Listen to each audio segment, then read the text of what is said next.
jejak rekaman CCTV Insanul Fahmi dan Inara Rosli sebelum jatuh ke tangan Wardah Tinabawa pria berinisial A mencuat. Dalam tayangan YouTube Ray-Ban Entertainment pada Sabtu 3 Januari 2026, kuasa hukum saksi atas laporan Inara Rosli, Denny DJ, akhirnya akan bicara dan membongkar awal mula rekaman CCTV tersebut bisa tersebar.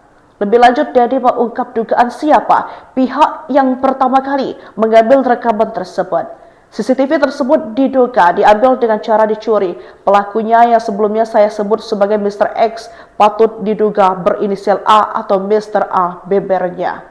Sosok Mr. A ini, kata Denny, bukan orang asing bagi Inara Rosli. Sosok A ini diketahui merupakan salah satu sopir Inara Rosli yang sudah lama bekerja bersama Mbak Inara sejak masih bersama Virgon, sehingga juga dia pasti dekat banget dengan Virgon. Lanjutnya, meski demikian, Denny menegaskan pihaknya belum bisa memastikan apakah tindakan tersebut dilakukan atas inisiatif pribadi atau ada pihak lain di baliknya.